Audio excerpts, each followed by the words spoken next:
Lying off Africa's east coast is a forgotten island, a place where time weaves its spell, undisturbed by the rest of the world.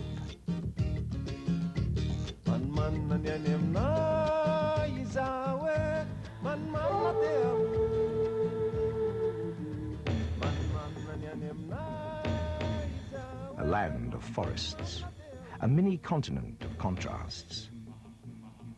Here a people became forged into one nation from the scattered arrival of oceanic nomads.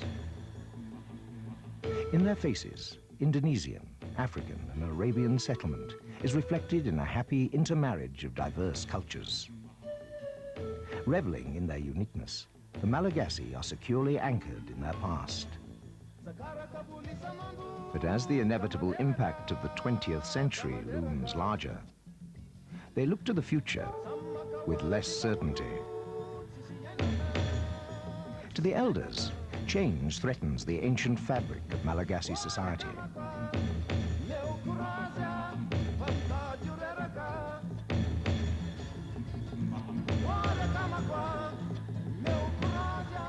Isolated from the world by its island situation, to its people, Madagascar is the land of the ancestors.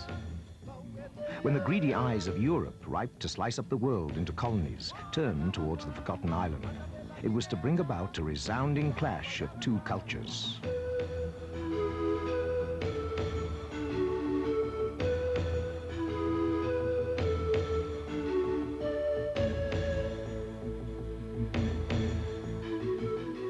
But a new generation quickly forgets. The fitful and bloody half-century of French colonial rule fades into memory. Today, the forgotten island remains largely innocent of the ways of the world, which makes it an intriguing setting for what must be one of the world's most unusual Ironman competitions. As the two worlds prepare to meet, excitement fills the air.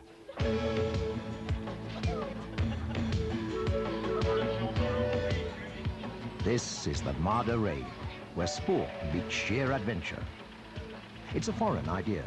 The Malagasy think it's crazy, but they turn out in huge, noisy crowds to enjoy the spectacle. A raid is an ultra-long-distance cross-country race that tests endurance, versatility, and mental stamina. It's an event like no other. An international group of Iron men and women have gathered for the two-week competition. Unusual athletes for an unusual contest. Among them, for the first time, is a team from South Africa.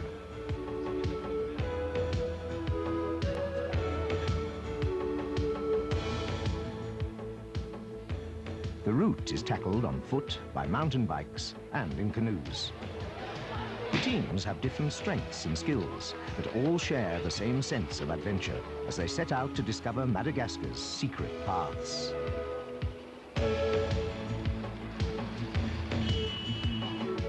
It's market day in Amatondrazak. Wednesday is a good day for it, and the ancestors smile. To the Malagasy, nothing is more important than harmony between the living and the dead. When the French invaded Madagascar in 1895, the elders said that the Malagasy monarchy no longer deserved the protection of the ancestors. They had flirted with the European culture, falling prey to its many attractions. Almost overnight, the Kingdom of Madagascar, 2 centuries in the making, fell from greatness to decay. The Queen's Palace, overlooking the capital city of Antananarivo, echoes with all its former glory. Built as a tomb for a Malagasy queen by her French lover, now it erupts with sudden life. It's the setting for tense preparations as the athletes embark on the next leg of the race, a team relay of 55 kilometers. International press crews soak up the images to relay to a curious and expectant outside world. Adrenaline keeps nerves taut. How good is the competition? How tough is the course? Then the athletes banish all uncertainties to concentrate their minds on the task ahead. The only reality becomes the starter's gun.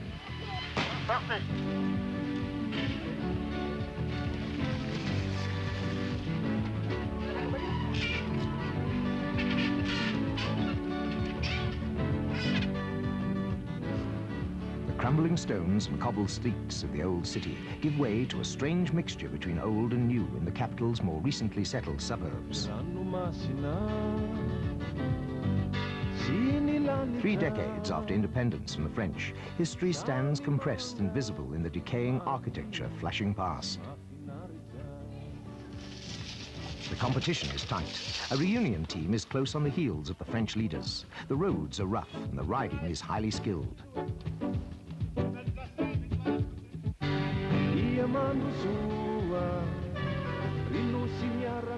What is known to the Malagasy is kept hidden from strangers. They lead a secret life, rooted in the cult of the dead, that foreigners are allowed to skim over, but not enter into.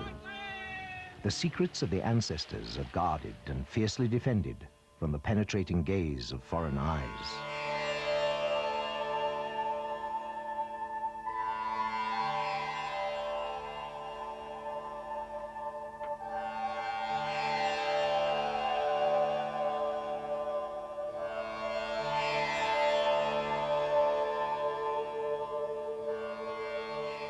The living are the caretakers of the dead. A throbbing pulse of taboos or fadi regulates life and admits no concessions. Unspoken traditions form a mesh of intricate rules that cannot be disobeyed.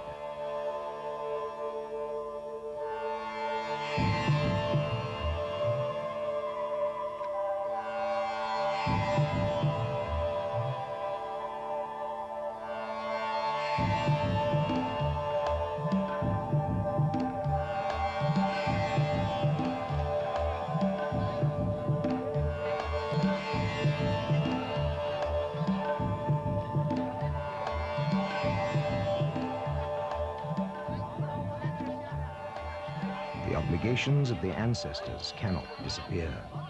They keep the people deeply rooted in a spirit world that no foreigner can challenge.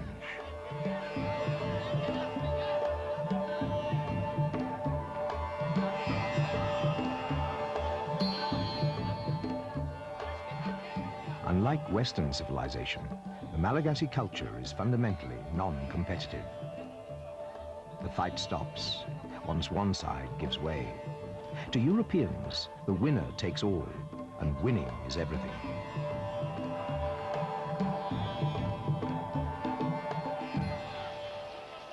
The foreigner's style of contest, though a little incomprehensible, is fun. The Malagasy enter into it with a typical generosity of spirit.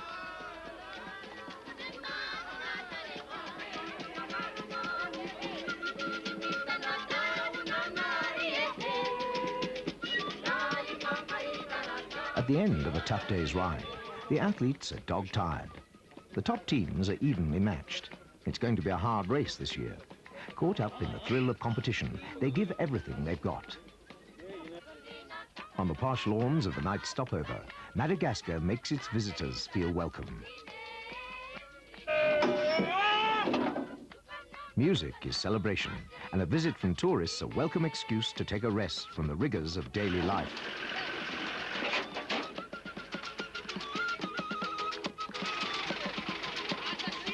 In Madagascar, life is often hard. Tropical storms wash away the bridges.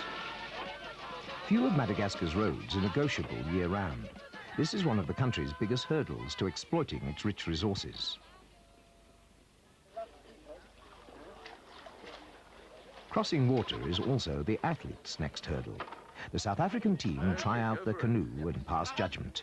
One thing about our boat is that it's quite stable and we won't fall out. We won't fall out. I don't think we'll fall out. Their competitors are less sure of themselves.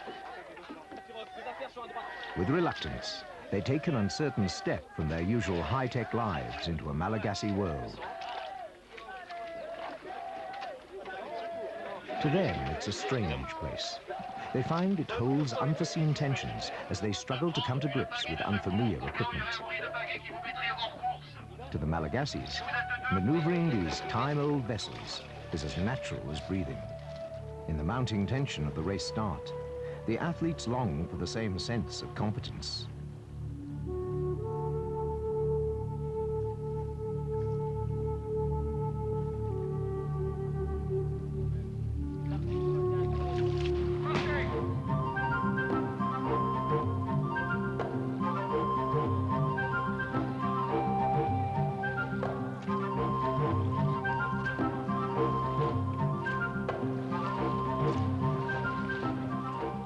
Once the race has begun, the thrill of the competition takes over again.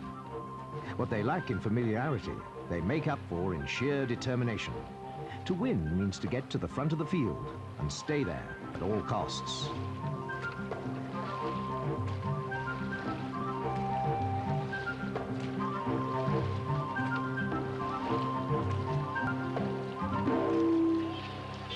The route of the race descends from the capital city of Antananarivo and down towards the Indian Ocean coastal port of Tamatar. As it does so, it follows the course of the mighty Ivondro River. This is the trail of the conquerors, the path taken by wave upon wave of Indonesian boatsmen who sought to penetrate the wild eastern escarpment and reach the highlands of the interior plateau. 19 teams have entered the Mada Raid this year, totaling 76 competitors. Their skills and strong points vary. The canoe race is one of the most demanding activities. The South African team is really just a group of friends. But rowing is their